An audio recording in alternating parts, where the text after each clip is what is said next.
So Tom and Myrtle come out of the room, and people start showing up for the party. The sister Catherine was a slender, worldly girl of about 30 with a solid, sticky bob of red hair and a complexion powdered milky white. Her eyebrows had been plucked and then drawn on again at a more rakish angle, but the efforts of nature towards the restoration of the old alignment gave a blurred air to her face. When she moved about, there was an incessant clicking as innumerable pottery bracelets jingled up and down upon her arms. She came in with such a proprietary haste and looked around so possessively at the furniture that I wondered if she lived there. But when I asked her, she laughed immoderately, repeated my questions aloud, and told me she lived with a girlfriend at a hotel. Mr. McKee was a pale, feminine man from the flat below. He had just shaved, for there was a white spot of lather on his cheekbone, and he was most respectful in his greeting to everyone in the room. He informed me that he was in the artistic game, and I gathered later that he was a photographer and had made the dim enlargement of Mrs. Wilson's mother, which hovered like an ectoplasm on the wall. His wife was shrill, languid, handsome, and horrible. She told me with pride that her husband had photographed her 127 times since they had been married. So there's some interesting descriptions going on here. Mr. McKee is a pale, feminine man, while his wife is handsome and horrible looking. Interesting descriptions. All right.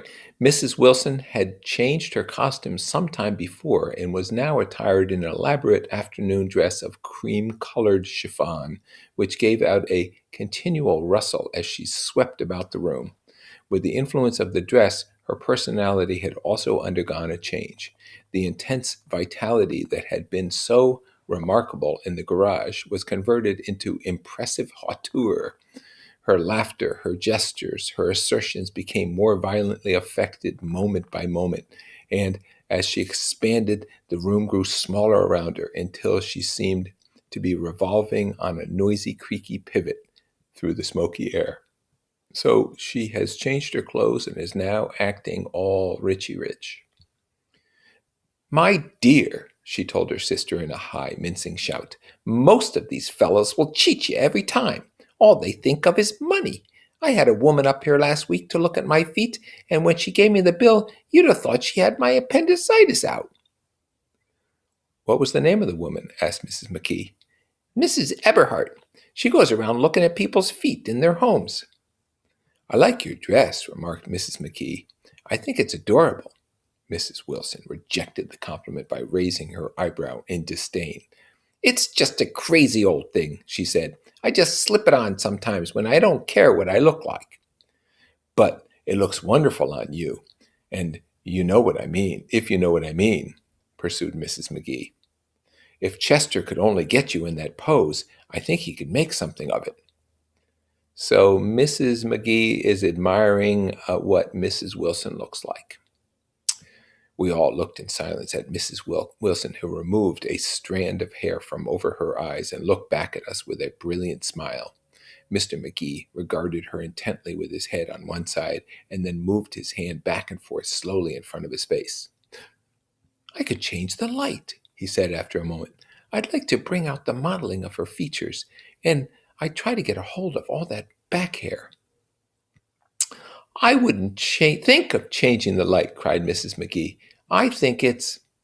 Her husband said, shh, and we all looked at the subject again, whereupon Tom Buchanan yawned audibly and got to his feet.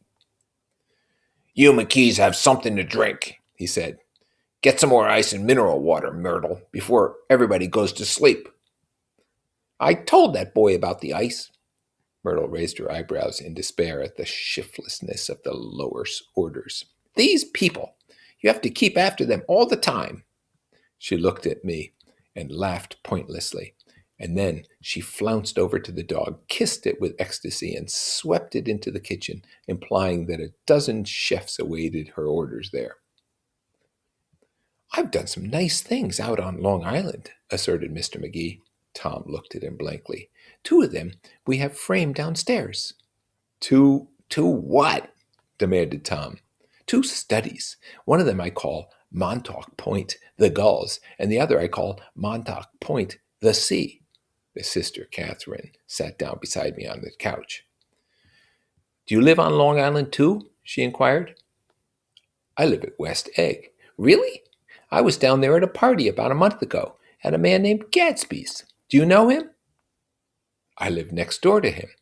Well, they say he's a nephew or cousin of Kaiser Wilhelm's. That's where all his money comes from. Kaiser Wilhelm is what? German, president? German ruler? Really? She nodded. I'm scared of him. I'd hate to have him get anything on me. This absorbing information about my neighbor was interrupted by Mrs. McGee pointing suddenly at Catherine. Chester, I think you could do something with her, she broke out, but Mr. McGee only nodded in a bored way and turned his attention to Tom. I'd like to do more work on Long Island if I could get the entry. All I ask is that they should give me a start. Ask Myrtle, said Tom, breaking into a short shout of laughter as Mrs. Wilson entered with a tray. Ha! She'll give you a letter of introduction, won't you, Myrtle? Do what? She asked, startled. You'll give McGee a letter of introduction to your husband so he can do some studies of him. His lips moved silently for a moment as he invented, George B. Wilson at the gasoline pump, or something like that. Catherine leaned close to me and whispered in my ear, Neither of them can stand the person they're married to. Can't they? Can't stand them. She looked at Myrtle and then at Tom. What I say is, why go on living with them if they can't stand them? If I was them, I'd get a divorce and get married to each other right away. Doesn't she like Wilson either? The answer to this was unexpected. It came from Myrtle, who had overheard the question, and it was violent and obscene. Rah! You see? Cried Catherine triumphantly. She lowered her voice again.